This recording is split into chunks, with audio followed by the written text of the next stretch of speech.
Então, pessoal, beleza?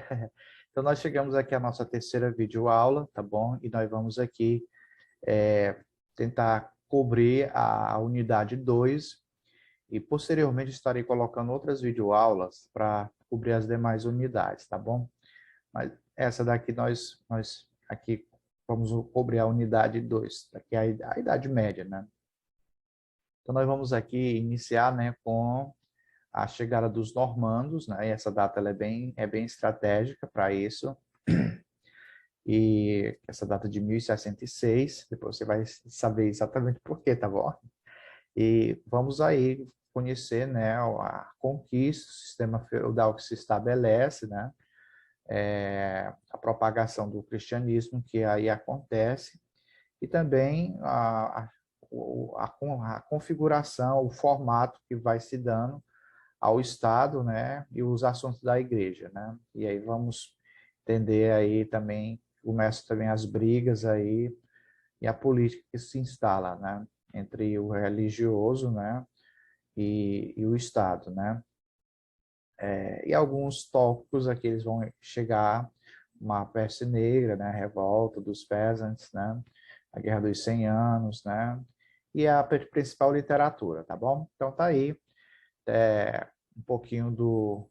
Lembra dos anglo-saxões que chegaram lá, primeiro os celtas, né, os anglo-saxões, que antes eram vândalos, mas que depois, com a saída dos romanos, eles chegam para ficar e lá se instalam. Mas depois disso, aí, um outro grupo vai também chegar aí na Inglaterra, né? São os normandos.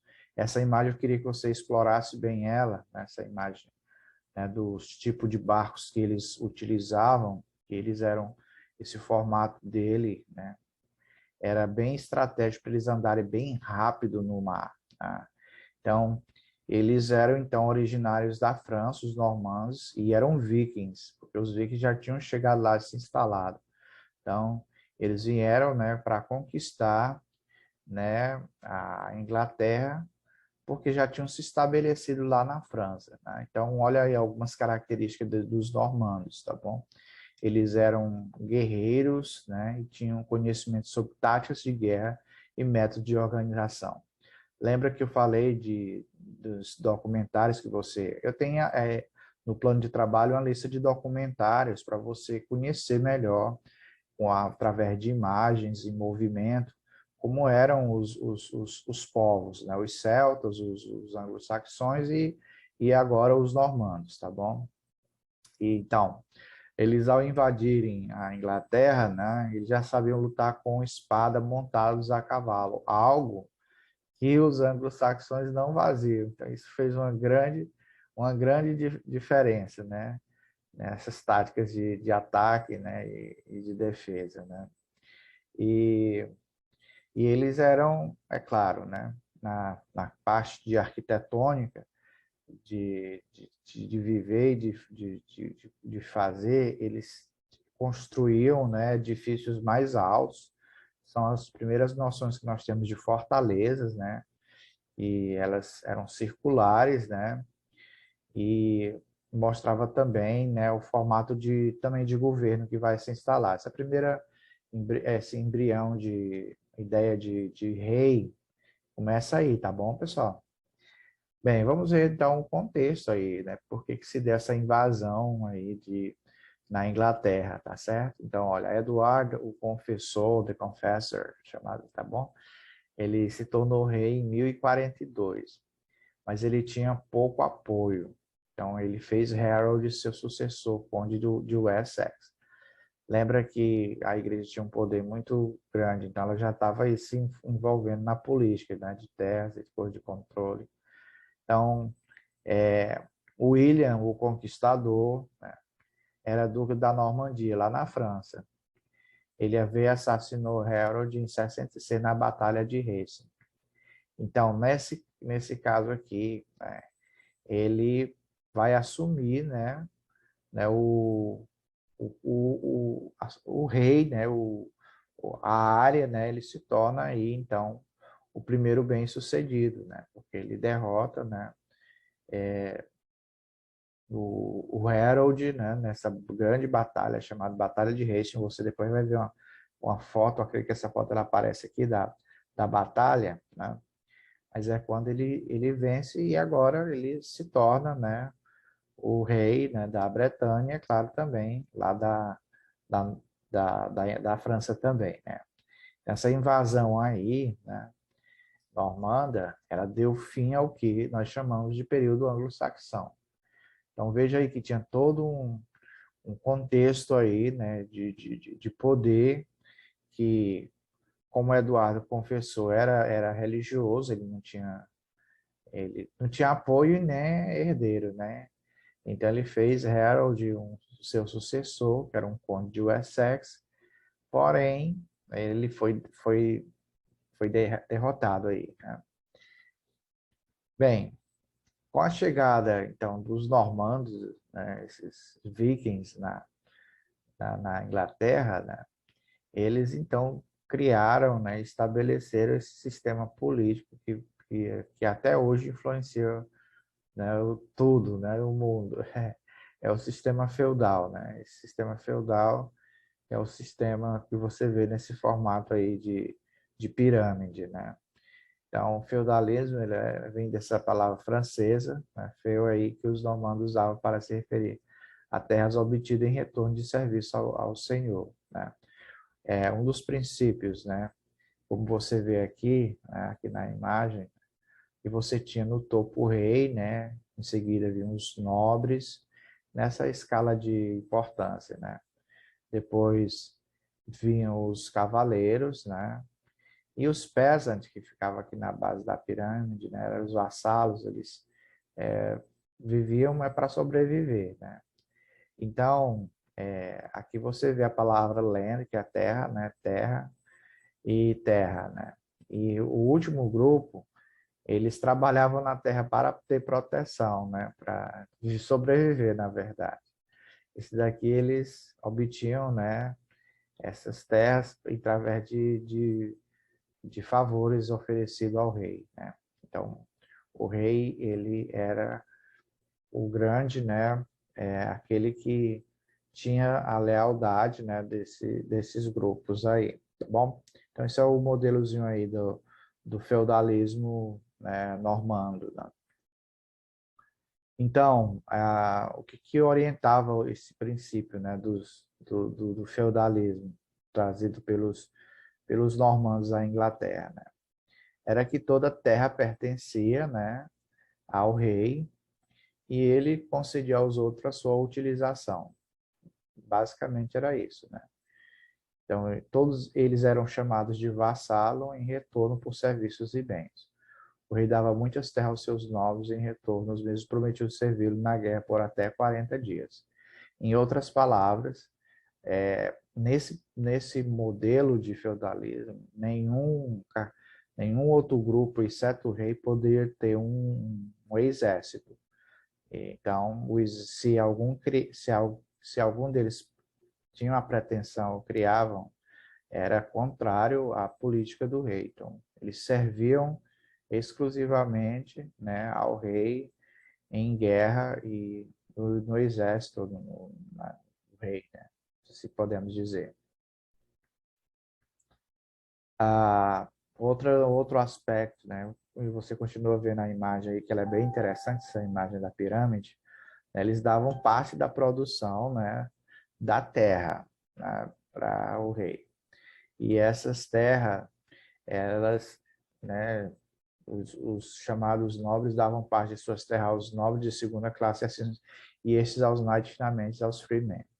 Então era uma sequência aí, né, de dízimos, né, chamada essa a contribuição que cada um dava e cada um passava até chegar, né, nessa escala aí, tá bom? Alguns freemen, né, lembrar que freemen eles pagavam pelas terras realizando serviços militares, né? Eles não eram os, os, os escravos, né? Mas eles, né, tinham certas liberdades e eles serviam ao rei através de serviços militares, né? Então, era a forma como eles pagavam pelas terras. Os nobres, eles tinham os serfs, né? Já que você vê bem que os nobres, olha aqui. Os nobres tinham os serfs para trabalhar em suas terras. Eles não eram livres para deixar o Estado. Eles eram melhores que os escravos, né? Então, tinha também uma relação aí né, de liberdade aí que se estabelecia entre esses diferentes grupos, né? Então, abaixo mesmo eram os escravos, que não tinham nenhuma liberdade, né?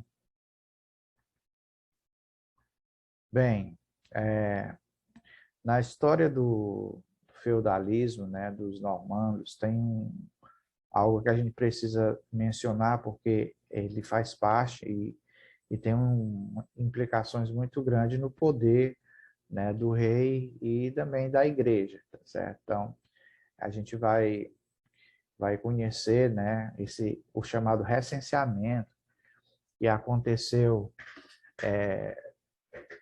em 1886, 20 anos depois, né? E ele ficou conhecido como o livro do Juízo Final.